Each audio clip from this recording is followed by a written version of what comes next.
Hello student, good morning to all of you. बेटा आप system analysis and design का जोड़ा चैप्टर है कन्वर्जन वाला पढ़ रहे थे। वो नैक्सट टॉपिक है जोड़ा पोस्ट इंप्लीमेंटेशन रिव्यू। ठीक है, छोटा जहा टॉपिक है बेटा पोस्ट इंप्लीमेंटेशन रिव्यू। जो आप किसी भी सॉफ्टवेयर के सिस्टम को प्रोडक्ट को मतलब इंप्लीमेंट लागू कर दें तो उस तो बाद आप देखते हैं कि ये कोई प्रॉब्लम है, कोई इंप्रूवमेंट करनी है या कोई परफॉर्मेंस चैक करनी है तो दैट इज़ कॉल्ड रिव्यू कहते हैं। आप दोबारा चैक करते हैं। ठीक है, after the system is implemented and conversion is completed. जो सिस्टम इंप्लीमेंट हो जाता है तो कन्वर्जन कंप्लीट हो जाती है। The review should be conducted to determine whether the system is meeting the expectation or not। तो उत्थे आप ये चीज़ डिटरमाइन करते हैं, देखनी चाहिए भी जो आप मतलब कि कोई चीज़ आपको चाहिए जी नहीं आई भी जिथे आप इंप्रूवमेंट्स है जी भी आपको जरूरत है। Post implementation review measure the system performance against predefined requirement. जो भी अपन रिक्वायरमेंट्स मिल चुकी हैं जी पहले ही वो अगेनस्ट आप मेजरमेंट करते हैं, देखते हैं। ठीक है, it determine how well the system continue meet performance specification. तो ये आप ये चैक करते हैं भी आप परफॉर्मेंस है जी आपको स्पैसीफाई करवा रही है या नहीं, अपने सिस्टम को अगे लागू करूँगी या नहीं। It also provide the information to determine whether a major redesign और मॉडिफिकेशन इज़ रिक्वायर्ड। ये इस तरह की इंफॉर्मेशन प्रोवाइड करवाई जाती है भी जोड़ा आप सिस्टम है उन्होंने दोबारे डिजाइन करना जो कोई चेंजिस करने जरूरत हैगी है या नहीं। ठीक है जी। A post implementation review is an evaluation of system in terms of the extent to which system is accomplished the stated objective। ये चेक किया जाता है जो पोस्ट रिव्यू इंप्लीमेंटेशन होंगी है बेटा इज एक सर्च है सिस्टम के कादी टर्म्स के एक्सटेंस मतलब कि आप सिस्टम को बढ़ाना जोड़ा भी सिस्टम आप स्थापित किया चलाया। ठीक है, भी वो ऑब्जैक्ट वो मिल रहे हैं या नहीं, भी आपको एम मिल रहा है भी किस एम से आप पहुँचना। And actual product cost exceed initial estimate मतलब एक्चुअल आपको यदा की कॉस्ट है कितना पैसा आया तो की आप मतलब कि भी आपको बेनीफिट हो सकता। It is usually a review of the major problem that need converting and more that surfaced during the implementation phase. तो ये आपको रिव्यू जरूरी है। To the post implementation study begin with the review team. Review एक team होंगी जी बेटा दोबारे किसी भी सिस्टम को देखती है which gather and review the request for evaluation जो मतलब रिव्यू कलैक्ट करती है तो एवैल्यूएशन के लिए मतलब कि रिक्वेस्ट देखती है। वंस रिक्वेस्ट इज फील्ड जो एक बार रिक्वेस्ट भर जाती है तो user is asked how will the system is functioning to specification और how will be measured benefit. तो ये यूजर ये पूछता भी सिस्टम किमें काम करूँगा। ठीक है, तो यू मतलब कि बेनीफिट आपको की मिलेगा। ठीक है, तो suggestion regarding change and improvement are also asked for. तो सजैशन भी उत्थे दिते जाते भी कोई चेंज करने वाली इंप्रूवमेंट आप भी ये देनी है या नहीं। ठीक है, इन्ना का टॉपिक सी बेटा। इस तो बाद मेनटेनेंस का पहला इंट्रोडक्शन आप मेनटेनेंस बारे पढ़ते हैं कि होंगी है। Maintenance is the last stage in the system development life cycle. मतलब जी मेनटेनेंस है बेटा सब तो लास्ट स्टेज है system development life cycle and consequently it is affected by everything that happen in the previous stage. कहते मतलब ये depend है जी सारी करते बेटा कादे पिछली स्टेज से। Error made during the analysis and design stage can significantly impact maintenance. मतलब जो भी एरर मिसटेक्स होंगे ने जो आप सिस्टम एनालिसिस करते हैं डिजाइन करते हैं तो उस अकॉर्डिंग पैंते वो मेनटेनेंस के उपर प्रभाव पाते हैं। The more specifically maintenance rely on documentation created during the analysis. तो वो डॉक्यूमेंटेशन काम करना चाहिए। ठीक है, जो आप एनालिसिस करते हैं डिजाइन करते हैं टैसटिंग करते हैं इंप्लीमेंट करते हैं स्टेजेस के बारे। And system maintenance life cycle parallel the system development life cycle. जी सिस्टम मेनटेनेंस आ लाइफ साइकिल वो मतलब सिमिलर चलती है कारे सिस्टम जो आप डिवेलप करते हैं। ठीक है, maintenance begin when the system is realized and continue for the life of the system. Maintenance उदों शुरू होती है बेटा जो आप सिस्टम रियलाइज किया जाता भी देखते हैं and continue for the life of the system तो वो आप कंटिन्यू शुरू करते हैं over a period. It is not unusual for the cost of maintaining system to significantly exceed the cost of developing. So a primary objective is controlling the maintenance is cost। मतलब कि ये आ ज़्यादा करने की लोड़ नहीं, बस ये चीज़ देखो कि यह प्राइमरी ऑब्जेक्टिव की मेन इहदा भी मतलब कि मेनटेनेंस की कॉस्ट को की करना कंट्रोल करना। ठीक है, ये जो आप मतलब कि जो मेनटेनेंस की गल कर रही है पहले आप इंट्रोडक्शन पढ़ ली मेनटेनेंस की होंगी है। ठीक है, उस तो बाद डिवेलपमेंट एंड मेनटेनेंस भी डिवेलपमेंट किमें करते हैं। The key to control the maintenance cost is to design system that are easy to change। ਕਹਿੰਦੇ ਵੀ ਜਿਹੜੀ ਮਤਲਬ ਕਿ ਮੇਨਟੇਨੈਂਸ ਨੂੰ ਜਦੋਂ ਆਪਾਂ ਕੰਟਰੋਲ ਕਰਦੇ ਹਾਂ, ਜਿਹੜੀ ਦੀ ਕੋਸਟਸ ਹੁੰਦੀ ਹੈ, ਮਤਲਬ ਈਜ਼ੀਲੀ ਆਪਾਂ ਮਤਲਬ ਕਿ ਉਹਦੇ ਵਿੱਚ ਚੇਂਜਸ ਕਰ ਸਕੀਏ। So the link between development and maintenance is very strong. ਤਾਂ ਇਹਨਾਂ ਦਾ ਲਿੰਕ ਹੈ ਜਿਹੜਾ ਉਹ ਵਧੀਆ ਬਣ ਜਾਏ। ਯੂਜ਼ਿੰਗ ਸੱਚ tools as database management software use ਕਰਨਾ ਚਾਹੀਦਾ ਇਹਦੇ ਲਈ ਤੇ ਵਧੀਆ ਡਿਵੈਲਪ ਕਰਨ ਦੇ ਲਈ। Data normalisation program generator, fourth generation language, ठीक है, structure technique, object orient techniques, force the system designer to create the independent module. भी मॉड्यूल है जोड़े किसी के डिपेंड है जोड़े ना करना। So to separate the logic from the data and to avoid the programming tricks. तो प्रोग्रामिंग के जोड़े ट्रिक्स है जो अवॉइड करना चाहिए। अपना मेन ही है भी डाटा आप अलग अलग करना। Coding standard can help to enforce a consistent software. जी कोडिंग स्टैंडर्ड आ जो भी आप रूल वगैरह यूज़ कर रहे हैं कोडिंग के लिए, वो अपनी मतलब कि सॉफ्टवेयर की मतलब कि शुद्धता शो करते हैं। स्टाइल का help to minimize the maintenance program learning time. तो ये मतलब कि वो जो मेनटेनेंस प्रोग्राम जो आप लर्न करने का समा वो भी आपको मतलब घट लगे तो वो भी अपनी की करते हैं सहायता जी करते हैं। Walk through and inspections are excellent tool for enforcing the standard. मतलब कि ये इंस्पैक्शंस हो गई जो भी आप जाँच करते हैं ये ज़्यादा बेस्ट टूल्स ने कादे लिए स्टैंडर्ड के लिए, ठीक है। And also help to familiarise the person with the work of other. तो दूसरों के नाल भी आप जो परसनली तैयार के काम जो कर सकते हैं। Many of the analysis and design methodologies tools and techniques employed during the system development can be applied to system maintenance. तो आप डिजाइन के मैथोलॉजीज टूल्स टैक्निक्स है जी मतलब जो आप सिस्टम में डिवेलप करते हैं उदों आप अप्लाई कर सकते हैं। But there are significant difference between development and maintenance. पर ये विचकार कहते थोड़ा जहा डिफरेंस है। जी system development focus on a new system and consider such issue such as functional productivity flexibility integrity and user friendliness. जो सिस्टम डिवेलप करते हैं बेटा वो नवे सिस्टम पर फोकस किया जाता भी वो चीज़ों के ध्यान च रखिया जाए भी काम की करना किन्ना का अपन प्रोडक्शन होगी वो किन्ना के चेंजेबल है किन्नी शुद्धता यूजर फ्रेंडली किन्ना का।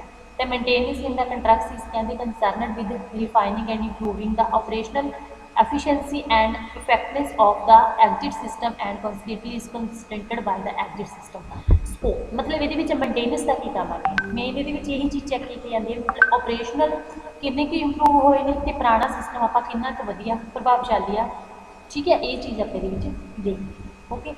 अगे आ गया बेटा अपने को टाइप्स ऑफ मेनटेनेंस। आज क्या कर लो line sorry. Maintenance is a continuing activity more appropriately performed by in house personal. कहते कंटिन्यू मतलब लगातार चलने वाला एक मतलब एक्टिविटी है काम जो मतलब कि इन हाउस पर्सनल तौर पर अपन परफॉर्म है जो करना। टाइप्स ऑफ मेनटेनेंस दी टाइप्स आ गई। देयर इज कहते much more to maintenance than fixing bugs. The category suggested by Svensson are extended by the Bucher are widely accepted। कहते कैटेगरी पहला कोरेक्टिव मेंटेनेंस के लिए objective of corrective maintenance is to remove the error और bugs from the software. Software के विचों error जो भी mistakes ने गलतियां ने उन्होंने खत्म करना, प्रोसीजर के विचों हार्डवेयर के विचों ते नेटवर्क के विचों data structure and the documentation सारी चीज़ों जो एरर रिमूव करना। Corrective maintenance activity include both emergency repair and the preventive repair. मतलब दोनों एक्टिविटी को कंटेन करती है बेटा। एमरजेंसी रिपेयर जी फायर फाइटिंग हो जाती है जिवें अचानक कोई अग वगैरह लग गई। प्रीवेंटिव होंगी है जो आप प्रोएक्टिव कोई चीज़ आप सही करनी है मतलब कि पासवर्ड वगैरह लगा के प्रिवेंटेशन करनी। For example maintenance programmer are concerned with such task as removing the residues software bugs. Software के कोई भी पक्के तौर पर जो बग्स होंगे ने एरर होंगे ने इंप्रूव करते इंटीग्रिटी मतलब कि सॉफ्टवेयर की शुद्धता बनाती है एंड रियलबिलिटी ऑफ द प्रोग्राम तो प्रोग्राम की भरोसेयोग्यता भी बढ़ाती, ठीक है। तो सब कर लो। इस तो बाद बेटा अपने को नैक्सट सैकेंड टाइप है अडेप्टिव मेंटेनेंस कहती है। Aim of adaptive maintenance is to enhance the system by adding the feature. मतलब कि सिस्टम को बढ़ाना, इनहैश मतलब इंक्रीज करना बढ़ाना बाय एडिंग फीचर्स ऐड करने capabilities and function in response to new technology. नवी टेक्नोलॉजी यूज़ करनी अपग्रेड करना न्यू रिक्वायरमेंट्स का, ठीक है। और a new problem note that adaptive maintenance is reactive. ये रिएक्टिव होंगी है। Idea is to fix the system when the general business climate competition और ग्रोथ। अडेप्टिव जी मतलब कि यही क्लाइमेट जिमें जलवायु का प्रभाव पै जाना कोई वातावरण का कोई हवा का ਜਾਂ कोई मतलब कि पानी वगैरह का जो चीज़ है कंपीटिशन की ग्रोथ की गल करते हैं न्यू टैक्नोलॉजी और न्यू रेगूलेशन से make the change in set जरूरी होंगी है कि to minimize the adaptive maintenance is cost is to isolate system dependent feature. ये सिस्टम पर डिपेंड करने वाली फीचर, ठीक है। आगे आगे अपने को perfective maintenance. The point of the perfective maintenance is to enhance the system by improving the efficiency. जे पॉइंट ऑफ परफेक्टिव मेंटेनेंस हो मतलब ये सिस्टम के मतलब कि सिस्टम को ही बनाया जाता कि इंप्रूव करके वो एफिशिएंसी बढ़ा के, रियलबिलिटी बढ़ा के, फंक्शनैलिटी बढ़ा के और मेनटेनेबिलिटी बढ़ा के उन्हें इंप्रूव करके मतलब आप सिस्टम को बढ़ा सकते हैं after in response to user और सिस्टम पर्सनल रिक्वेस्ट मतलब कि यूजर के रिस्पॉन्स पर डिपेंड करती है। Corrective and adaptive maintenance are reactive, ये दोनों रिएक्टिव ने, रिएक्टिव मतलब जो दोबारे काम करते हैं। Bugs are fixed as they are discovered, bugs ये फिक्स होंगे ने, पक्के होंगे ने, जो डिस्कवर होंगे ने, सर्च किए जाते हैं। ठीक है जी। इस तो बाद and upgrade to an operating system can necessitate a change to application software. जो आप ऑपरेटिंग सिस्टम के चेंज करना चाहते हैं तो बेटा एप्लीकेशन सॉफ्टवेयर के भी आप चेंजिस जो करनिया पैणगियां। परफेक्टिव जी मेनटेनेंस आ in the contrast is a proactive, proactive होंगी है कहते the idea is to fix the system before it break मतलब कि ये आइडिया इज फिक्स कि कोई भी आप काम करते हो फिक्स होंगे सिस्टम के बिफोर इट ब्रेक तोड़न तो पहले। ठीक है। Restructuring efforts are aimed at enhance the performance without change how the system work और वट इट डज। ये रीस्ट्रक्चरिंग हो जाती है मतलब आप किसी भी स्ट्रक्चर को दोबारा क्रिएट कर सकते हैं। ठीक है। जिद परफॉर्मेंस बढ़ती है वो आप विदाउट चेंजिस भी आप सिस्टम किमें काम करूँगा तो किमें अगे बढ़ूगा। ओके। इस तो बाद आ गया अपने को बेटा नेक्स्ट आगे आगे preventive maintenance. although not explicitly part of the Svensson router model the according कहते ongoing preventive maintenance is the important part of any system मतलब कि ये important part है किसी सिस्टम का स्टैंडर्ड ऑपरेटिंग प्रोसीजर जो आप वधिया प्रोसीजर में ऑपरेट करना। The objective of the preventive maintenance is to anticipate the problem. जो प्रिवेंटिव जी मेंटेनेंस है बेटा प्रॉब्लम सर्च करना and correct them before they अगर मतलब उन्होंने क्रिएट होने तो पहले उन्होंने की करना गा करैक्ट करना। फाइल्स एंड डाटाबेस मस्ट भी अपडेटेड जी फाइल्स होंगे जो भी डाटाबेस होंगे ठीक है उन्होंने अपडेट किया चेंज किया है periodically recognized and regularly backup मतलब कि रेगुलर उन्होंने बैकअप है जो लिया जाए। Control total must be reset and new software release must be install कहते कंट्रोल टोटल जो भी जिन्ना भी कंट्रोल है दोबारा दोबारा रीसैट होना चाहिए तो नवा जो भी सॉफ्टवेयर रिलीज होया इंस्टॉल होना चाहिए। System performance monitoring is important की to prevent the maintenance performance है जी मतलब जो आप मॉनिटरिंग करते हैं देख रेख करते हैं ठीक है देखते हैं तभी वो भी प्रिवेंटिव जी प्रिवेंटिव मेंटेनेंस जरूरी है। कहते idea is to be conduct the periodic audit and run regular benchmark test to determine if the system is continuing to perform up to the expectation ये मतलब कि कंटिन्यू वर्किंग है जी चल ठीक है तुम इंस्टॉल तक ही कर लो वन पैरा बहुत ये कॉन्सैप्ट क्लीयर होंगे है। अब उसके बाद मेनटेनेंस और इनहैशमेंट और इनहैशमेंट यानी maintenance can be classified as corrective adaptive और perfective. Corrective maintenance means repairing the process और परफॉर्मेंस फेलियर और making changes because of the previously uncorrected problem और फॉल्स इंजीनियरिंग। जी करैक्टिव मेनटेनेंस होंगी है बेटा वो रिपेयरिंग प्रोसैस रिपेयरिंग दोबारा रिपेयर करती चैक करती है मतलब बग्स वगैरह चैक करती है फेलियर हो जाता कोई सिस्टम वो चेंजिस लेके आती है जो भी प्रीवियस अनकरैक्टेड प्रॉब्लम्स होंगे ठीक है जब फॉल्स होंगे उन्होंने सॉल्व करनी है। Adaptive maintenance means changing the program function program में जिन्हें फंक्शन चेंज कर रहे। Perfective maintenance mean enhancing the performance और modifying the program to respond to user additional changes कर सकते of these types more time and money as spent on perfective than on corrective मतलब कि इन्होंने types के ऊपर ज़्यादा समा तो पैसा लगता कहते नालों करेक्टिव अडेप्टिव मेंटेनेंस जो कहते कट्ठा the primary activity of a maintenance procedure कहते प्राइमरी कि एक्टिविटीज़ की काम ने मेंटेनेंस प्रोसीजर ठीक है। Maintenance activity begin where conversion leaves off maintenance activity बेटा उससे शुरू होती है जो कन्वर्जन खत्म हो जाती है।